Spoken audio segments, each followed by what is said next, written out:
A New York Supreme Court judge has ruled that the New York Police Department must comply with an information request for files and recordings of undercover surveillance of a Black Lives Matter protest that didn't result in any arrests. The NYPD had sought to withhold its records from activist James Logue, who had attended a Black Lives Matter protest at Grand Central Station in November 2014. Logue filed a Freedom of Information (FOI) request for the files after noticing both uniformed and plainclothes officers regularly and openly recording events as they were taking place, court documents said. Mass protests erupted at Grand Central Station in December 2014 after a grand jury decided not to indict Daniel Pantaleo, a police officer involved in the chokehold death of Eric Garner in July of that year. Garner's death was caught on video and ruled a homicide by the city medical examiner, but the grand jury decided not to indict Pantaleo on any charges. Such surveillance would likely be in violation of the 1985 Handschu Agreement, a consent agreement that prohibited indiscriminate police videotaping and photographing of public gatherings unless there was some indication of unlawful activity. A revised version from 2002 still contained a clause to force the NYPD to turn over the files related to their public surveillance program.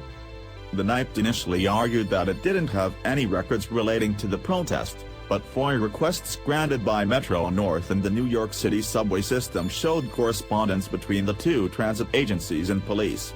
The department then argued that its records weren't subject to the state's FOIA law because it would reveal tactics that would interfere with law enforcement's work. Supreme Court Justice Manuel Mendez denied the NYPD's request to withhold the documents because their reasoning was overly broad. The speculative and conclusive claims used in the FOI denial of potential related ongoing investigations of incidents against police officers, both in New York and outside of the state, and generalized references to use of the materials by Islamic State terrorists fail to provide a causal connection to the protesters and are insufficient to state a generic risk, Mendez wrote. The NYPD has a long history of surveilling and infiltrating protest movements and other related First Amendment activity, similar to the FBI's counterintelligence program, COINTELPRO, and Logue wanted to see if the department was compiling dossiers on Black Lives Matter protesters, lawyer M.J. Williams, who worked on the case, told RT. COINTELPRO was a tactic frequently used under FBI Director J. Edgar Hoover in the 1960s to infiltrate groups such as the Black Panther Party and peace activists involved with Martin Luther King Jr. New York City's Handschu Agreement was made in response to the NYPD's illegal surveillance of war protesters in the 1960s and 1970s. Once we are able to review the documents, we hope to have a better understanding of the NYPD's surveillance at the protest, including who was targeted, what activities were the target of surveillance, Williams said.